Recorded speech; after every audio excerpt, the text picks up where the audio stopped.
Өнөөдөр болохоор ши дэ хуй дэ гэдэг нэг юм бүтэц яваад байдаг те. Энэний ялгааг сурнаа. Ши дэ. За ши дэ гэхэлэр өнгөрсөн цагийг хэлнэ. Өнгөрсөн цагт баталж байгаа өгүүлбэртээр хэлнэ.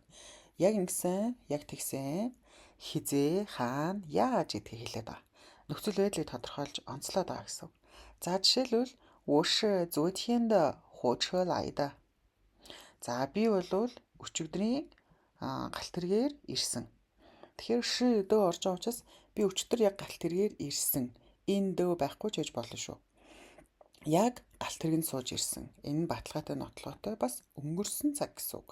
Илүү нөхцөл байдлыг нь онцолж хэлээд байгаа гэсэн үг. 这本书是他送给我的. Энэ нэг ном болвол тэр надад бэлгэлж өгсөн юм аа. Надад бэлгэлсэн юм аа. Энэ нь баталгаатай өнгөрсөн цагт яг тэгсэн, яг өгсөн. 你是在哪里学的汉语的? За чи яг хаана是在哪里? Яг хаана学汉语的? За энэ дэ бас байхгүй гэж болно. Хятадыг сурсан бэ. За тэгэхээр яг өнгөрсөн цагт яг ингэсэн, яг тэгсэн ингээд өнгөрсөн цагийн тэр нэг нөхцөл байдлыг онцлоод байгаа тохиолдолд хэлээд байгаа. Батлаад байгаа тохиолдолд. Хуй дэ гэдэг нь болохоор ирээдүйд цагийг хэлээд байгаа.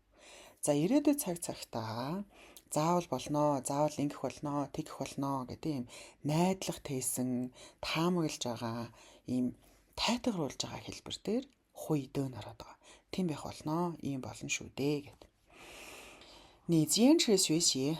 За чи тасралтгүй суралцсаар л байх юм бол 一定会成功的. Гарцаагүй амжилтанд хүрэх болноо. Чи тэгэх болноо, ингэх болноо. Ирээдүйд цагт энэ баталгаатай шүү дээ гэж баталж байгаа. Тэгээд ирээдүйд цагийг яг тийм байх үгүйг бас бид нар мэдэхгүй шүү дээ. Тэгэхээр энэ таамаглал, тайтгаруулга гэж хэлээд байгаа юм. Бие даншин та хуй лайда. За битгий санаа зовоо. Тэр чин хуй лайда ирэх болноо гэнэ. Тэгэхээр тэр ирэх болноо. Тайтгаруулж чинь те. Бас таамаглаж чинь. Бас ирээдүйд ер нь бол ирэх нь тодорхой шүү дээ гэсэн санаа хуй дэ дээр яваад байна. Ши дэ нь болохоор өнгөрсөн цаг гэсэн тийм ээ. Хуй дэ нь болохоор ирээдүйд цаг. 天气会慢慢好起来的. Цагаагаар явандаа сайжрах болноо. Тайтгаруулж чинь, таамаглаж чинь бас ирээдүйд угаасаа тийм байх болноо. Ер нь бол баталгаатай тий. За энэ тохиолдолд хуй дэ орох нь. Тэгэхээр ши дэ нь болохоор ирээдүйд юусоо огт хэрэглэхгүй, хуй дэгээ өнгөрсөнд юусоо хэрэглэхгүй. Яа гэвэл хоёулаа хоёр өөр цаг хугацааны утга агуулж байгаа учраас солигдож ашиглах ямарч боломж байхгүй шүү. Тэгэхээр та ши зуо фэжи лайд гэхээр тэр онгоцон суугаад ирсэн. Энэ нь бол ингээ баталгаатай нотлогоотой зүйл хань штэ.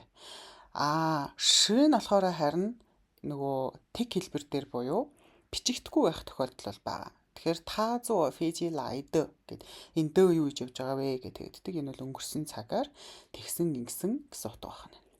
Нөгөө эдсэн хоол гэх юм бол чи дэ фан. Уусан цай гэх юм бол хö дэ ча гэж хэлдэг те. Тэр юм дэ ийм тоддогдог юмыг те илүү тод нарийн болгодог тэр тийм утга гаргаад байгаа. Тэгэхээр өнгөрсөнд яаж ирснийг онцлоод байгаа. Та хуй лайда гэх юм бол ирээдүйд цагт ихтгэлтэй байгаа зүйлээр буюу ирээдүйд батлагдах зүйлээр хэлээд ши дэ нь болохоор өнгөрсөн цаг гэж ойлгох нь. За одоо хоёул ингээ нийлүүлээд нэг өгүүлбэр болгоод харж үзье л да. Та ши шүнэн кайши швэ ханью дэ. Тэр түрүү жилээс хятадд сурч эхэлсэн. Энэ нь нотлогоотой баталгаатай байна тийм. Өнгөрсөн цаг дээр. 我相信他一定会说得越来越好的. За би итгэж байна. Түүнийг 一定会 заавалчгүй тэгэх байхаа. 说得 ярихдаа 越来越好的. Улам улам сайжрах байхаа гэдэгт нь бол итгэж байна. Тэгэхээр энэ хуй дэ нь болохоор ирээдүйд цаг, ши дэ нь болохоор өнгөрсөн цаг байх нэ. 这个项目是我们两个人一起完成的. За энэ нэг төслийг бол бид хоёулаа хамтдаа ванжонгд дуусгасан, болгосон, гүйцэтгсэн ши дэ баталж байгаа өгүүлбэр байна те. 所以结束一定会很好的. За тийм учраас төгсгөл нь одоо үр дүн нь бол гарцаагүй сайн байх болноо. Ирээдүйд болох найдвар те тэр зүйл дээр хуй дэ нь орох нь. За тэгэхээр дараагийн харилцан ярианы хоосоо орон зайд нь ши дэ-гийн ши нь орох нь уу, хуй дэ-гийн хуй нь орох нь уу гэдэг та өөрсдөө игээд үзээрэй. Өнөөдрийн үзсэн ялгаа гаргах үг ши дэ хуй дэ байлаа. Хичээлээ 5 удаа өдөрт заавалчгүй сонсоорой.